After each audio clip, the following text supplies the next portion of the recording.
Bill Blankenship again, and today's lesson we're going to be talking about financing.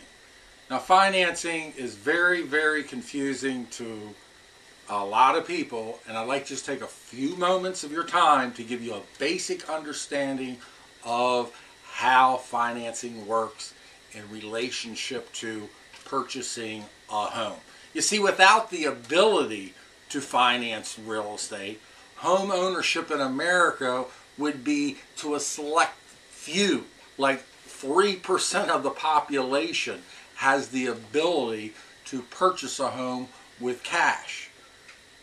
So that leaves us with, what's the best way and the easiest way to buy a house? Well, it's cash. Not too many of us can do it. Well, what's the second way? The second way is conventional financing. Conventional, what does that word mean? Well, Webster's dictionary defines the word conventional as meaning ordinary, commonplace, it's typical, it's standard, and it's like, you tried mom and dad, you tried all your friends to see if you could borrow money from them, and they'd love to help you out. So your only alternative then is to go to the bank. And you'll walk into the bank and you'll see somebody sort of like me. You know, he's got a tie on and he's got his coat on, and you're going to sit down. He's going to welcome you and thank you for coming to the bank because they're there to help you. Now, you're going to tell them that you want to borrow money to buy a house. And guess what the first question is he's going to ask you? The first question is, oh, well, how much money do you have to put down? And you look back at him and you say, well, we've got about maybe $2,000 or $3,000.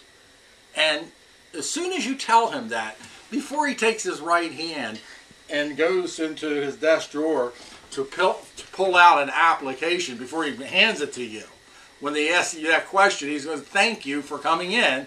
And he says, you are to try the bank across the street. And then you leave, you go to the bank across the street. Guess what? The same thing happens, and then he sends you up the street.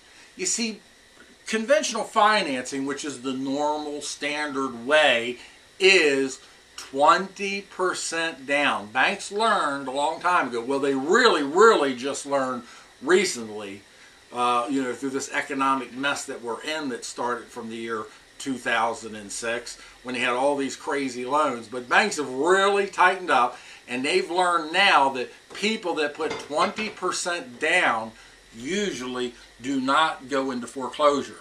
Think about what 20% down is for a moment.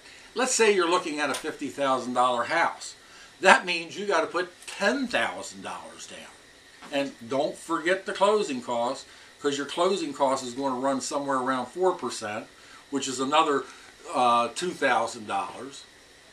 So then, what is the next alternative to purchase a house? And that brings us to FHA. That's the Federal Housing Administration that was created in 1934. And when you think of FHA, I want you to think of Geico, Nationwide, Allstate, Travelers Insurance. Because basically what FHA is it's an insured loan.